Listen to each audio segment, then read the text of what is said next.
अस्सलाम वालेकुम नाजरीन, बड़ी खबर के डिजिटल प्लेटफॉर्म के साथ मैं हूं आपकी मेज़बान आमना मजीद। मखसूस नशिस्तों के फैसले के बाद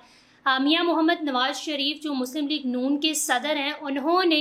मुख्तलिफ इत्तेहादी जमातों से राब्ते करने शुरू कर दिए हैं और कल से ये खबर सरगर्म है कि सीएम पंजाब मरियम नवाज और मियां मोहम्मद नवाज शरीफ मुतअद्दिद बार मुतअद्दिद जगहों पर पाए गए हैं जहां पर वो इत्तेहादी जमातों और उनके जो कायदीन हैं उनसे मुलाकातें कर रहे हैं। और जो मखसूस नशिस्तों का केस सामने आया था, फिर उसका फैसला जो पाकिस्तान तहरीक इंसाफ के हक़ में दिया गया था सुप्रीम कोर्ट की जानिब से, उस हवाले से मुख्तलिफ जो मुशावरात हैं, मुशावरती इजलास हैं, वो मुनक़िद किए जा रहे हैं। और अब मियां मोहम्मद नवाज शरीफ जो मुख्तलिफ इत्तेहादी जमातें हैं उनकी जो क़यादत है उससे मुलाकात करेंगे, जिसमें अगर हम उनकी इत्तेहादी जमातों की बात कर लें तो उसमें पाकिस्तान पीपल्स पार्टी के जो अभी के सदर हैं वो सदर आसिफ ज़रदारी जो पाकिस्तान के सदर मुमलिकत भी हैं, उसके अलावा अवामी नेशनल पार्टी मौलाना फजलुर रहमान, इसके अलावा दीगर जमातें हैं, उनके साथ उनके राब्ते बहाल होना शुरू हो गए हैं। और अब ये बताया जा रहा है कि वो अपनी जो सीनियर क़यादत है उससे मुलाकात से कब इन तमाम क़यादत और जो इनके इत्तेहादी हैं उनके साथ मुलाकात करेंगे, स्पेशली मखसूस नशिस्तों पर जो अरकान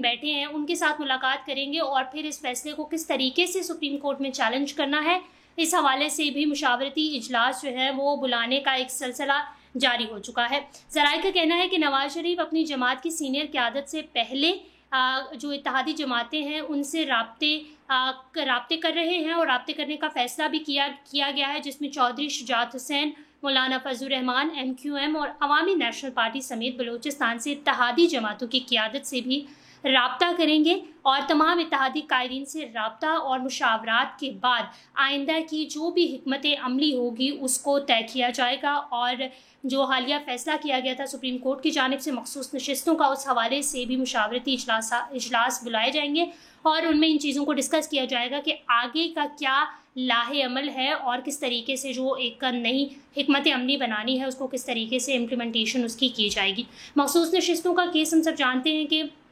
सुन्नी इत्तेहाद कौंसिल की जानिब से सुप्रीम कोर्ट में एक दरख्वास्त दायर की गई थी, जिसमें उन्होंने ये मौक़िफ़ अपनाया था कि जो मखसूस नशिस्तें हैं उनका ताल्लुक़ सुन्नी इत्तेहाद कौंसिल से है और उनको जो है वो मुख्तलिफ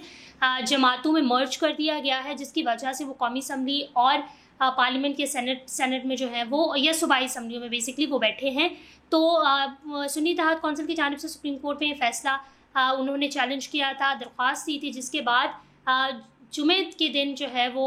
काजी फ़ाइज़ ईसा की सरबराही में 13 रुकनी बेंच ने मेजॉरिटी में पाकिस्तान तहरीक इंसाफ के हक़ में ये फ़ैसला दिया था और उन्होंने कहा था कि बेशक Pakistan Tehreek Insaf as party election में नहीं खड़ी हुई थी, हर शख्स को अपना अपना एक निशान अलॉट किया गया था, लेकिन फिर भी पाकिस्तान तहरीक इंसाफ एक पार्टी के तौर पर ही इलेक्शन में खड़ी नज़र आती है। लिहाजा तमाम मखसूस नशिस्तें जो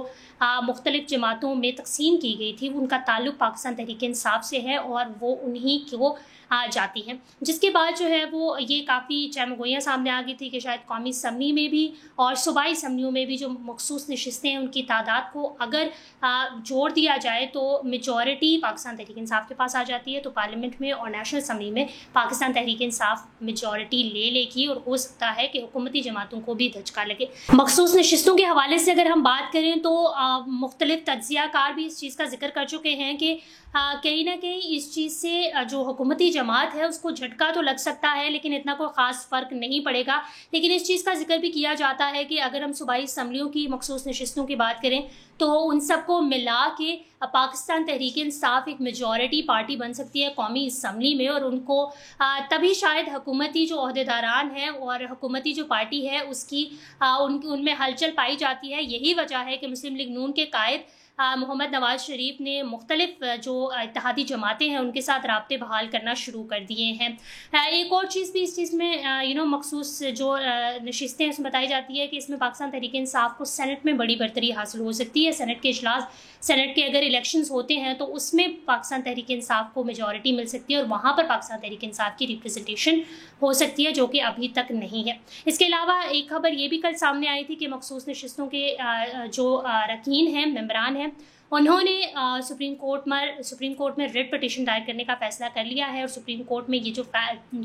जो फैसला आया था इसको चैलेंज करने के बारे में सोचा है कि वो इसको चैलेंज करेंगे, क्योंकि उन्हें ये लगता है कि उनका मौक़िफ़ सुने बगैर उनके ख़िलाफ़ फैसला दिया गया है और उनका ये हक बनता है कि वो सुप्रीम कोर्ट की जानिब जाएं। और बताया जा रहा है कि आइंदा चंद दिनों में ये चीज़ भी सामने आ जाएगी और मखसूस नशिस्तों के जो अरकान हैं, जो मेंबरान हैं, वो सुप्रीम कोर्ट में फ़ैसला चैलेंज करेंगे और इस फैसले के ख़िलाफ़ अपना मौक़िफ़ वहाँ पर देंगे। अब देखते हैं कि सुप्रीम कोर्ट इसका क्या फ़ैसला सुनाती है और जो मुस्लिम लीग नून के सदर मोहम्मद नवाज शरीफ मुत्तहादी जमातों से मुलाकातें कर रहे हैं, उसका क्या फ़ैसला आता है और ऊँट किस करवट बैठता है, ये सब तो वक्त के साथ ही पता चलेगा और वक्त ही बताएगा। इस हवाले से अगर आप कुछ कहना चाहते हैं तो कमेंट सेक्शन में ज़रूर कहिएगा। बड़ी खबर को लाइक करें, शेयर करें, सब्सक्राइब करें और अपनी होस्ट आमना मजीद को इजाज़त दीजिए। अल्लाह हाफ़िज़।